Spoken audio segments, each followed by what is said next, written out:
উজনিত আলফা স্বাধীনৰ নামত ব্যাপক ধন দাবী পত্ৰযোগে প্ৰেৰণ কৰিছে এই দাবী আৰু দাবী কৰা ধন নিদিলে প্ৰাণে মৰাৰ ভাবুকি দিছে আলফাই আৰু এই ঘটনা সংঘটিত হৈছে গোলাঘাটৰ মৰঙিত এটা গুৰুত্বপূৰ্ণ খবৰ পুনৰবাৰ উল্লেখ কৰিব বিচাৰিছো আলফা স্বাধীনৰ নামত ব্যাপক ধন দাবী কৰা হৈছে পত্ৰযোগে ধন দাবী কৰিছে আলফাই আৰু দাবী কৰা ধন নিদিলে প্ৰাণে মৰাৰ ভাবুকি দিছে আলফাই আৰু এই চাঞ্চল্যকৰ ঘটনা সংঘটিত হৈছে গোলাঘাটৰ মৰঙিত সংযুক্ত মুক্তি বাহিনী অসম পেডত ধন দাবী পত্ৰ প্ৰেৰণ কৰি পৃথকে দাবী কৰিছে লাখ লাখ টকা ৩৯ নং ৰাষ্ট্ৰীয় ঘাইপথৰ কাষৰ গোবিন্দপুৰ মাজুলী গাঁৱৰ মইনা ভৰালীক ৫ লাখ আৰু ভৱকান্ত শইকীয়া নামৰ পৰিয়ালটোক ৭ লাখকৈ টকা দাবী কৰিছে দাবী কৰা ধন সময়ত নিদিলে প্ৰাণে মৰাৰ ভাবুকিও প্ৰদান কৰাৰ লগতে ভৱকান্ত শইকীয়া নামৰ পৰিয়ালটোৰ তেল ডিপু বম দি উৰুৱাই দিয়াৰ ভাবুকি প্ৰদান কৰিছে আৰু লগতে দুইটা পৰিয়ালৰ সন্তানক অপহৰণ কৰি হত্যা কৰিব বুলিও পত্ৰত উল্লেখ কৰিছে গুৰুত্বপূৰ্ণ খবৰ পুনৰবাৰ জনাইছো আলফা স্বাধীনৰ নামত ব্যাপক ধন দাবী কৰিছে পত্ৰযোগে প্ৰেৰণ কৰিছে ধন দাবী কৰা ধন নিদিলে প্ৰাণে মৰাৰ ভাবুকি দিছে আলফাই আৰু এই ঘটনা সংঘটিত হৈছে গোলাঘাটৰ মৰঙিত উল্লেখযোগ্য যে সংযুক্ত বাহিনীয়ে অসম পেডত ধন দাবী পত্ৰ প্ৰেৰণ কৰি পৃথকে দাবী কৰিছে লাখ লাখ টকা ৩৯ নং ৰাষ্ট্ৰীয় ঘাইপথৰ কাষৰ গোবিন্দপুৰ মাজুলী গাঁৱৰ মইনা ভৰালী নামৰ ব্যক্তিজনক ৫ লাখ টকা আৰু ভৱকান্ত শইকীয়া নামৰ পৰিয়ালটোক ৭ লাখকৈ টকা দাবী কৰিছে দাবী কৰা ধন সময়ত নিদিলে প্ৰাণে মৰাৰ ভাবুকিও প্ৰদান কৰাৰ লগতে ভৱকান্ত শইকীয়া নামৰ পৰিয়ালটোৰ তেল ডিপু বম দি উৰুৱাই দিয়াৰ ভাবুকি প্ৰদান কৰিছে উল্লেখযোগ্য যে দুইটা পৰিয়ালৰ সন্তানক অপহৰণ কৰি হত্যা কৰিব বুলিও পত্ৰত উল্লেখ কৰিছে আৰু এই সমগ্ৰ ঘটনা সন্দৰ্ভত পৰিয়ালকেইটাই নুমলীগড় আৰক্ষীৰ কাষ চাপিছে যদিও বৰ্তমান পৰ্যন্ত কোনো ধৰণৰ সঁহাৰি পোৱা নাই যাৰ বাবে এতিয়া ভয় আৰু আশংকাত টোপনি নোহোৱা হৈছে পৰিয়ালকেইটাৰ উল্লেখযোগ্য যে পুনৰবাৰ জনাইছো এটা গুৰুত্বপূৰ্ণ খবৰ গোলাঘাটৰ মৰঙিত সংঘটিত হৈছে চাঞ্চল্যকৰ ঘটনা আলফা স্বাধীনৰ নামত ধন দাবী কৰিছে সংযুক্ত মুক্তি বাহিনী অসম পেডত ধন দাবী পত্ৰ প্ৰেৰণ কৰি পৃথকে দাবী কৰিছে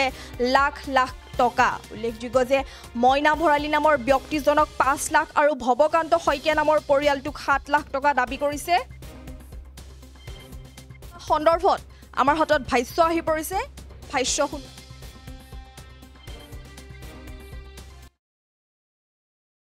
৩ তাৰিখৰ দিনাখন ৰাতিপুৱা শুই উঠি আহি পেলাই গেটৰ সন্মুখতে এখন চিঠি পালোঁ চিঠিখন পাই মানুহজনে পাইছে মই পোৱা নাছিলোঁ চিঠিখন পাই মানুহজনে পঢ়িলে পঢ়াৰ পিছত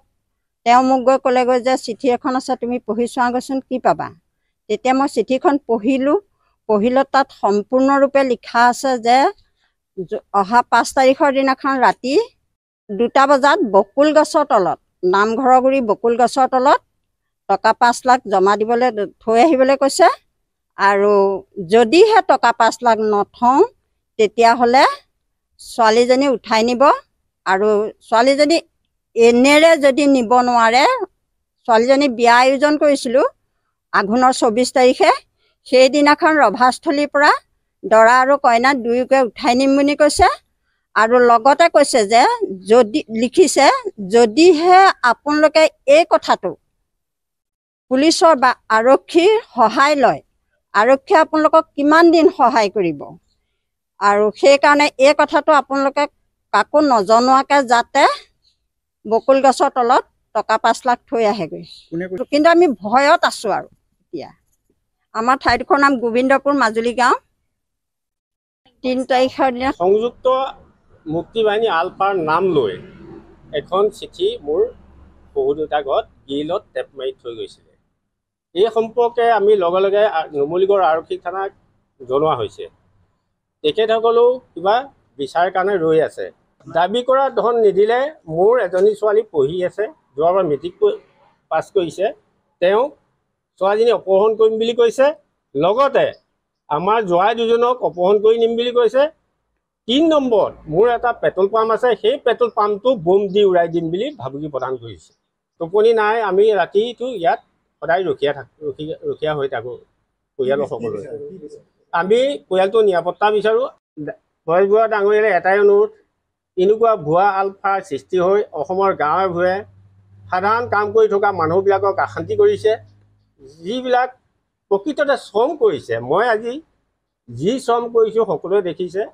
গতিকে এনেকুৱা মানুহখিনি যে ভাবুকি প্ৰদান নহওক, এইখিনি মানুহ চিনাক্তকৰণ কৰিব লাগে আৰু আমাৰ ল'ৰাখিনি উঠি অহা ল'ৰাখিনি যাতে কামত উদ্যম পায় তাৰ কাৰণে তেখেতে কিবা এটা ব্যৱস্থা ল'ব লাগে। তেখেতৰ নাম প্ৰকৃততে মইনা ভৰালী থাকে। তেওঁ যোৱা কালি মানে আমাৰ 4জন, আমাৰ দাদা মই এনেকৈ 4জনে মিলি আমি টাউনশ্বিপত সকাম এটা খাবলৈ আগবাঢ়িছিলোঁ তেওঁ ওচৰতে। তেতিয়া তেওঁ কাগজখন আমাক দেখুৱাই তেখেতক মই ক'লোঁ যে আপুনি প্ৰশাসনক দিছে নাই? কি কাগজখন? এইটো তেওঁ মানে আমাৰ উগ্ৰপন্থী আলফাৰ নামত ডিমাণ্ড কৰিছে 5 লাখ টকা এটা যোৱা 2টা বজাত ৰাতি মোক দিব লাগিব, নহ'লে তোমাৰ কন্যা আৰু জোৱাই আমি উঠাই নি মাৰি পেলাম। সেই তেনেকুৱা ধৰণৰ কথা লিখিছে। কিন্তু মই নিজে পঢ়িছোঁ। তেতিয়া তেওঁ ক'লে যে মই পুলিচত দিয়া হ'ল আৰু এটা কাম কৰক বোলো, আপুনি অন্ততঃ আমাৰ ল'ৰা যুৱ সংঘ এটা আছে, সেই ল'ৰাকেইটাকো ভাল ল'ৰাকেইটা গোটেই শিক্ষিত ল'ৰাকেইটাকো আপুনি কাণখন চাওক আৰু কিন্তু এই বস্তু এনেকৈ এৰি দিলে নহ'ব, প্ৰকৃত সত্যটো ওলাব লাগিব।